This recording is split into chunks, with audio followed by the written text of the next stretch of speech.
अस्सलामुअलैकुम, hello friends. आज हम डिस्कस करेंगे थर्मोडायनेमिक्स के प्रोसेस। तो इससे प्रीवियस वीडियोस में हम फर्स्ट लॉ और थर्मोडायनेमिक के सिस्टम टाइप्स पढ़ चुके हैं, तो आप उनको भी देखिएगा। तो थर्मोडायनेमिक सिस्टम में जब कोई चेंज आता है एक स्टेट से दूसरी स्टेट तक, तो इसी को ही हम डिस्कस करेंगे कि वो कैसे कैसे चेंज आता है। कुछ हमें कंडीशन जो होती हैं जैसे टेम्परेचर, प्रेशर या वॉल्यूम, इनको हमें कांस्टेंट रखना होता है ताकि हम जो है चेंज को, कंडीशंस को फाइंड कर सकें। तो सब टाइप्स जो होती हैं उसकी वो 4 होती हैं। आइसोथर्मल प्रोसेस होता है, आइसोबैरिक प्रोसेस होता है, एडियाबैटिक, आइसोकोरिक प्रोसेस होता है। तो इन 4 को 1 बाय 1 डिस्कस करते हैं। तो सबसे पहले हमारे पास है isothermal process. Iso we all know कि होता है सेम, कांस्टेंट या यूनिफॉर्म, और थर्मल मीन होता है हीट। ठीक है, तो बेसिकली ये ऐसा प्रोसेस होता है, ऐसा थर्मोडायनेमिक प्रोसेस जिसमें हम टेम्परेचर, किसी सिस्टम का जो टेम्परेचर होता है उसको हम कांस्टेंट रख दें। ठीक है, यानी कि फॉर एग्जांपल मैंने एक पॉट लिया, इसके अंदर मैंने टेम्परेचर जो दिया वो मैंने कांस्टेंट दिया, ज़्यादा नहीं दिया, ना मैं बढ़ा रही हूँ ना कम कर रही हूँ, सिर्फ कांस्टेंट टेम्परेचर है। ओवरऑल मैंने सिर्फ वही टेम्परेचर रखा है। तो हम डिस्कस कर चुके हैं प्रीवियस वीडियोस में कि जब टेम्परेचर इंक्रीज़ होता है तो काइनेटिक एनर्जी इंक्रीज़ होती है, टेम्परेचर डिक्रीज़ होता है तो काइनेटिक एनर्जी भी डिक्रीज़ होती है। और हमने ये रिलेशन भी पढ़ा था कि काइनेटिक एनर्जी डायरेक्टली प्रोपोर्शनल होती है इंटरनल एनर्जी के, ये उसके बराबर होती है।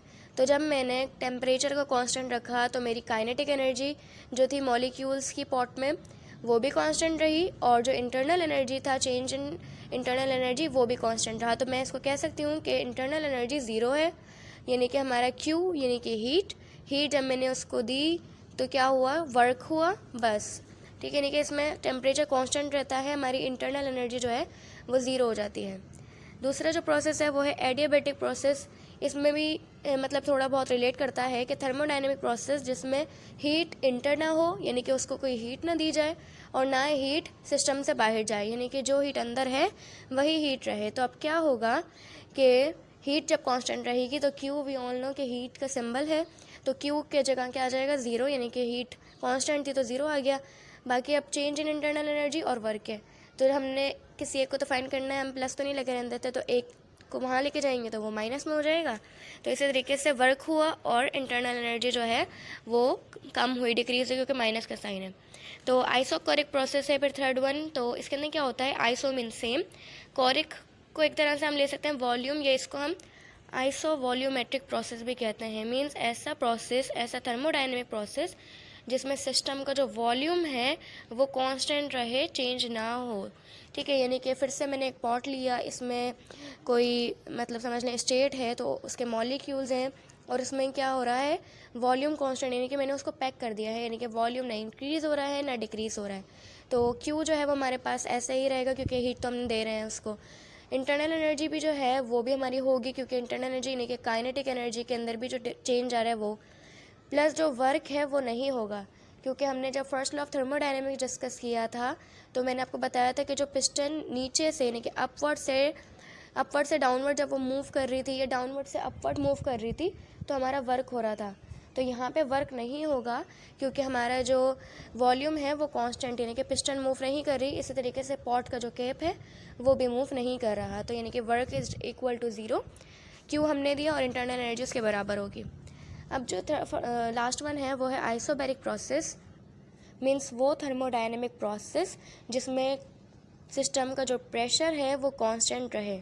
अब प्रेशर कांस्टेंट कैसा रहेगा कि क्यों हमारे पास जो है हीट वो हमने दी उसको, ठीक है, इंटरनल एनर्जी भी जो है वो भी हुई क्योंकि रैंडम मोशन है, इसलिए हीट हम दे रहे हैं इसलिए। तो वर्क जो है उसके हमने जब फॉर्मूला पढ़ा था प्रीवियस वीडियोस में, तो उसमें हमने क्या पढ़ा था कि W यानी कि वर्क जो है वो कब होता है, जब प्रेशर हो और वॉल्यूम के अंदर चेंज आए। मीन्स ये तो जनरल सी बात है कि जब मैं किसी चीज़ को एक्सपेंड करूँगी, उसको प्रेशर दूँगी, तो वो क्या होगी, एक्सपेंड होगी, यानी कि बल्कि कॉन्ट्रैक्ट होगी।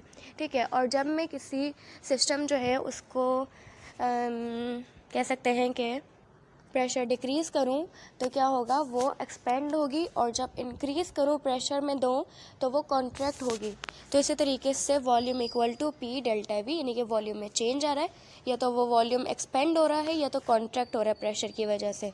तो हम कह सकते हैं कि Q जो है यानी कि हीट जो है वो बराबर है internal energy plus P delta V। तो this all for today. I hope कि समझ आई होगी। तो अगर कोई क्वेश्चन है तो you can ask me in comment section. इंशाल्लाह नेक्स्ट वीडियो में मुलाकात होती है। टिल देन अल्लाह हाफ़िज़।